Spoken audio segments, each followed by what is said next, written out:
Hello everyone, welcome to the eighth lecture.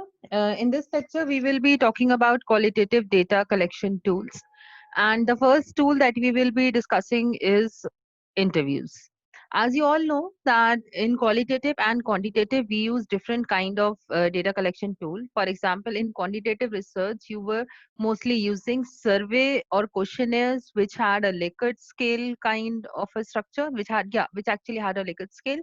But when we talk about qualitative data collection, so in qualitative data collection, we usually use interviews, focus group, observations, and documents. The data of qualitative and quantitative is very different.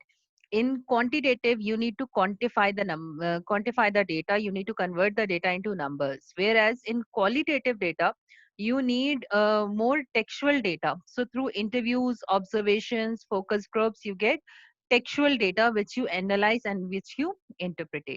If we talk about interviews, so an interview is basically a social interaction. It is a conversation between two people. You go and you talk to the other person who has the knowledge that you need to complete your research, to analyze what he has said. So in a qualitative research interview, you attempt to understand the world from the point of view of the person of whom that you are conducting the interview of.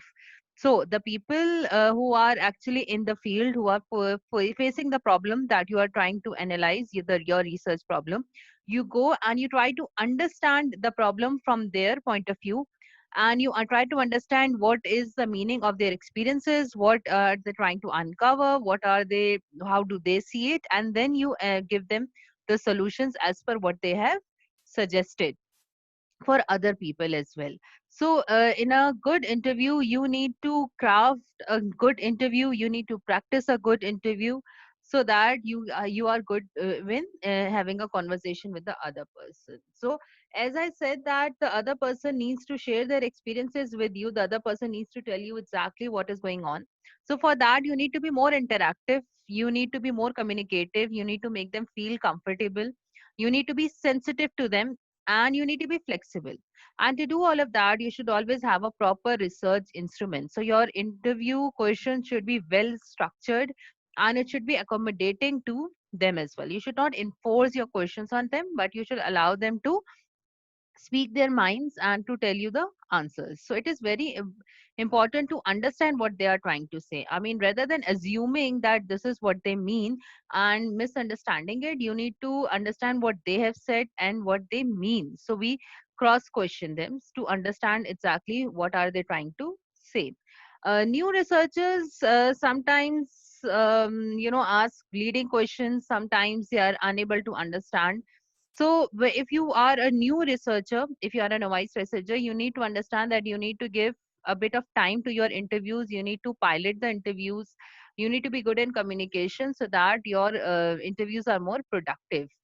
So as Patton says that you should have a control in the interviews. So you should always remember what is the purpose of the interview, so that in the conversation you don't go here and there. You stick to the purpose. You ask them the right questions. You ask them the correct questions. You use proper verbal and non-verbal feedback. Like, you should be more open and more accepting to their answers rather than arguing with them. So whatever they tell you, you have to listen to them, analyze them, cross question them. So your good questions in the interviews will be more open ended, so that they have more option to explain. They'll be neutral. You will not tell them that most people like this, what do you say? I mean, if you ask questions like that, the other person would feel twice, would say twice before going against it. So you need to be more neutral and sensitive, and you should always go for clear questions rather than confusing them.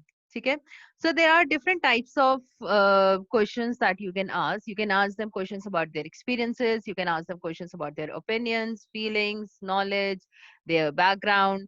If we talk about um, when we are analyzing the interviews, you need to make sure that you understand what their idea is. You understand what their remarks are. You understand that what did the informant say about this person. You need to understand their background as well. You need to understand that what they are saying needs to be collaborated as well, rather than just blindly believing. You need to use your common sense as well. You need to cross question them as well, and you need to make them feel more comfortable. When we are taking interviews sometimes may feel a very easy kind of data collection tool, but there are certain issues as well. And if you don't counter these issues, then they become major issues, and you are yeah, you're in like deep water, and you are unable to analyze the results. So in the interviews, you will be most likely asking the questions. The problem is when they're answering the questions. I mean, they might not be interested in it. They might not want to, answer you. So sometimes the interviewers, when you are taking the interview, you try to impose your hypothesis on them, assumption on them, your own concepts to them, which is wrong. Sometimes they don't want to answer your questions. Sometimes, the way you are asking, your body language, or maybe the questions how they are, they become they become less interested in answering to you. So one of the solutions is that you should ask them, again, as I said, you should make them more comfortable. You should ask them a questions that they will be happy to answer. You should construct your questions in two or three wordings, so you can rephrase them, so that they are not that direct, and they are more comfortable in answering them. But sometimes they might not always give you a satisfactory response. So you need to keep motivating them and asking the correct questions. But then there are certain methodological issues. That means that sometimes we have interviewer effect or interviewer bias. So this concept refers to a possibility that a researcher may influence or distort opinions. I mean, like I just said, if I say most people like online classes, what about you? Good students like online classes. What about you? So I mean, I'm trying to impose my influence on him. Or maybe, I am a teacher, and I come to you and ask you, do you like my class? So obviously going to if tell me on my face that yes, you do. So I mean, I am affecting what you are trying to say. Sometimes we ask leading questions that other person don't want to go against it. For example, like the example that is given here, that how do you view the growth of Islamic banking in Pakistan? I mean, do you see Islamic banking future? Now, Islamic banking is more religious, it's more pro Pakistan and all. So you might think twice before saying wrong. So that is the leading questions that you need to be careful of. Then we have ethical issues. People often don't give interviews because they're not sure that whether you will keep the interviews confidential or not. I know that I recently gave an interview, and in that I asked the other person that, okay, you are recording the interview. I'm good with that, but nobody can listen to the interview at all, at any cost, not in parts, not in bits, not in whole. You are the researcher. You listen to the interview. You destroy the video as destroy the audio as soon as the interview is finished, rather than you, I mean, showing it to, even you cannot show it to your supervisor. Why? Because this is between you and me. So confidentiality, you need to make sure that when you are conducting an interview, you keep the other person in loop, and you understand their issues as well, and you try to accommodate them as much as possible. So you need to make sure that the respondents are not harmed anyway because of your research, because of something that they have told you, or because they are uneasy or they are upset. Because if they don't have the confidence in you, if you don't assure them confidentiality and anonymity, they will not give you an interview. Again, this is one reasons why they don't give you a recorded interview, because it remains recorded to you. So what you can do is you can have a written agreement with them that in case they give you an interview, I mean, when they give you an interview recorded, but you destroy it, and you will not give the recorded interviews to anyone, not even your supervisor, not even anyone else. So in that way they might give you the interview. Then we have other issues as well. You can explain them what your purpose is. You can tell them what the risk assessment is. I mean, you should try to have a more you should have a more communicative approach to them, so that they understand what you want to say, and they become more um, they could become more confident in you. They become more they trust you more. So that's what they so you need to make sure that you take their consent. If they are not consenting, you cannot take their interviews. You need to make sure this consent is not enforced on them, but they happily agree to it. Otherwise they will become lazy and they won't answer. So again, as data access and ownership, as I said, you need to tell them that who is going to have the access to the recordings or the interviews that you have done. You should understand the mental health effect. You should be sure that you both are in good health. You're not under stress. The participant is not under stress. and you are happy when you are giving the interview. Otherwise, the other person will not give you enough time. You can even appoint an advisor. During the course of the study, you will be studying ethical considerations later on. So obviously, you need to take care of all of that. Then we have the data collection boundaries, and how hard will you push for the data? I mean, how much are you, which strength are you trying to go to gain access to the data? I mean, are you going to push the other person to the extent that they are not happy and they don't want to answer to you? Or do you know that where to stop? Do you know that, if they're not comfortable, you're not supposed to push them? So there are different procedures how you would prepare for conducting the interview. So first you need to determine that, so if you talk about that, the procedure, so you have the sampling procedure. You identify that who your people are, who your sample is going to be. You determine the open-ended questions which are going to be answered, this which means that this is your main tool. You distinguish the type of the interview. You decide that which type of interview will you take, which is structured, unstructured, or semi-structured. You collect the data using the correct procedure. You design and use an interview protocol to guide the interactions. You refine the procedure after pilot testing. As I said, that interview is a social interaction. So you pilot your study first, and then you actually collect your data. You locate a distraction free place so that there are no phone calls or people entering and people getting distracted. You take consent from the participants. Then you follow the interview procedures that you have maintained before, that you have made before. You decide that how you're going to transcribe the interview. So this is the main procedure that you usually use. So if we talk about the main interview protocols, in the interview protocol, you tell them that what will be the time of the interview. You tell them the date of the interview beforehand. You tell them about the place. You tell them the interviewer, who is the interviewee, where are you going to take it, and you send them the interviews beforehand to them so that they know exactly that what questions are you going to ask them, and they know exactly what are you going to ask them. But that does not mean that you strictly go to follow these questions. You can rephrase it a little, but you cannot completely change the question and ask them, surprise them with a question, because that would be wrong. So you need to follow the interview protocols there.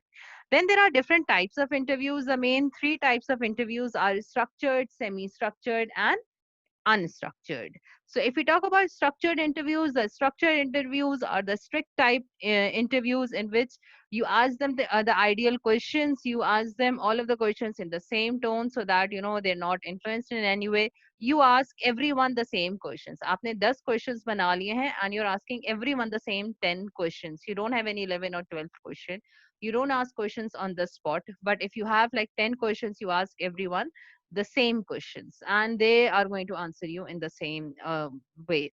So this is most probably known as the closed ended or pre-coded or fixed choice kind of questions, in which you already have a question list of questions. You go to everyone and you are asking them the same questions. There are certain advantages and disadvantages. The advantage is that you have a control over the topics, you have control over time, you have control over the answers as well. So you know exactly that what are they going to say.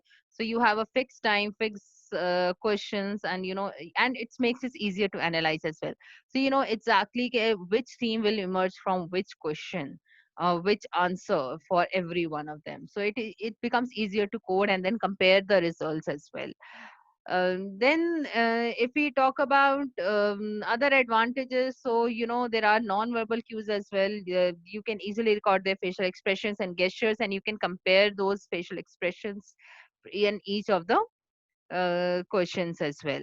So, but then there are drawbacks as well. For example, if you are following the interview guide or the protocol very strictly, then you might not be able to probe them for relevant information. If you feel that there are some place where you should have gone into in depth, now you cannot, because you have a fixed number of questions. Sometimes your own verbal and non-verbal cues become bias, and they influence other person because you become very strict in asking the questions. Then we have the semi-structured interviews. In semi-structured interviews, you have a list of questions beforehand. You have a list of themes and issues, and then you can or add further questions in between as well. So you have a list to prompt you, and then you can ask the different questions. You can change the order of the questions in each of the order. You can, ask deeper questions. You can ask for clarifications. You can ask for further elaborations. So you can have a more, you can ask in a more informal kind of a way as well. As I said, you can, ask additional questions.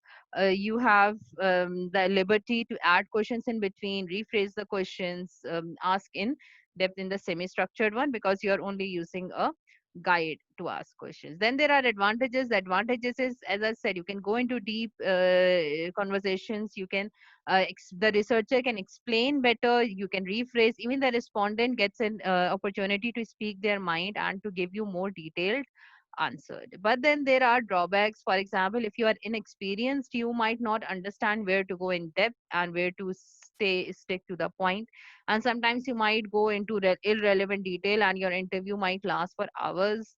But in the end, you don't have any proper relevant data because your interview was semi structured. You did not know exactly where to go in depth.